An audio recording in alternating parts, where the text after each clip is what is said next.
ఆంధ్రప్రదేశ్లో వైసీపీ ఓటమి పాలై కూటమి ప్రభుత్వం ఏర్పడి దాదాపు 2 నెలలు కావస్తోంది. జగన్ ఓడిపోయి 60 రోజులు కావస్తున్నా కానీ అన్ని పార్టీలు జగన్ను కాల్చేందుకు తుపాకులు ఎక్కుపెట్టాయి. TDP, Janasena, BJP, Congress, TDP అనుకూల మీడియా, ఆఖరికి వామపక్షాలు కూడా జగన్నే లక్ష్యంగా విమర్శలు ఎక్కుపెడుతున్నాయి. మరోవైపు జగన్ను విమర్శించే విషయంలో ఓ 10 అడుగులు ముందే వేస్తున్నారు షర్మిల.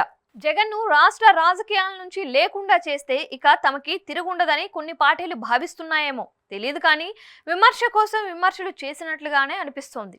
2019లో కూడా టీడీపీకి కేవలం 23 మంది ఎమ్మెల్యేలు గెలిస్తే ఆ పార్టీ పుంజుకొని మరోసారి అధికారంలోకి వచ్చింది కదా. తెలంగాణలో కూడా 2018, 2023లో కాంగ్రెస్ 19 స్థానాలే గెలిచింది. అయినా ఆ పార్టీ 2023లో మరోసారి అధికారంలోకి వచ్చింది. జగన్ పార్టీని రూపుమాపాలనే ఆలోచన అవివేకం అవుతుంది తప్ప మరొకటి లేదు.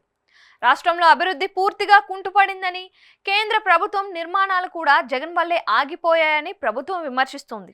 ఉదాహరణకు ఎయిమ్స్, గిరిజన వర్సిటీ కొన్ని లీగల్ సమస్యల వల్ల నిర్మాణాలు పూర్తి కాలేకపోవడానికి జగనే కారణమని విమర్శిస్తున్నారు.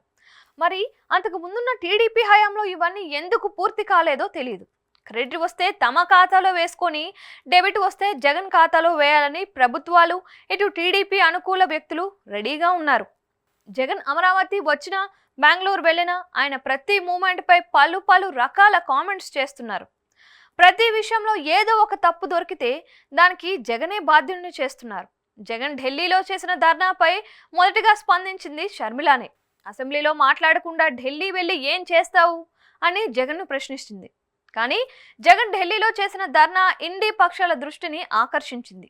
ఏపీలో శాంతి భద్రతలు అదుపు తప్పాయని, రాష్ట్రపతి పాలన విధించాలి అంటూ జంతర్ మంతర్లో చేపట్టిన ధర్నాకు అఖిలేష్ సహా పలువురు ఇండి పక్షాల నేతలు వచ్చి సంఘీభావం తెలిపారు. ఏపీలో కూటమి ప్రభుత్వానికి వ్యతిరేకంగా జగన్ ధర్నా చేస్తున్నా కానీ బీజేపీ అగ్రనేతలు ఎవరూ దీనికి వ్యతిరేకించలేదు. జగన్ అటు కాంగ్రెస్, ఇటు బీజేపీకి దగ్గరగా ఉన్నాడు అనే అంశం తెరపైకి వచ్చింది. మరోవైపు తెలంగాణ ముఖ్యమంత్రి రేవంత్ రెడ్డి కూడా జగన్ను టార్గెట్ చేస్తూ పలు సందర్భాల్లో విమర్శలు చేస్తున్నారు. అసలు ఏ ఎండకు ఆ గొడుగు పట్టే రకం తెలంగాణ ముఖ్యమంత్రిది. పార్టీ ఫిరాయింపులను ప్రోత్సహించిన వైఎస్ ను ప్రకృతి ఏం చేసిందో మనం చూసామని భారీ డైలాగులు కొట్టిన రేవంత్ రెడ్డి అదే వైఎస్ జయంతి సభకు వెళ్లి ఆయనకు సంతాపం తెలపడం విడ్డూరంగా అనిపించడం లేదా? టీపీసీసీ చీఫ్ గా రేవంత్ రెడ్డి ఉన్న సమయంలో ఓటుకు నోటు దొంగకు పీసీసీ చీఫ్ ఇచ్చారని షర్మిల విమర్శించలేదా? తండ్రిని అనుమానకర రీతిలో మాట్లాడిన రేవంత్ రెడ్డి షర్మిలకి ఈ రోజు మిత్రుడయ్యాడు. ఈ సందర్భంగా జగన్ పై రేవంత్ విమర్శలు గుప్పించారు. కడపకు ఉప ఎన్నిక వస్తే ఇంటింటికి తిరిగి షర్మిలను గెలిపిస్తాను అనడం వినడానికే విచిత్రంగా ఉంది. చివరాఖరుకు వామపక్షాలు కూడా జగన్నే లక్ష్యంగా పనిచేస్తున్నాయి.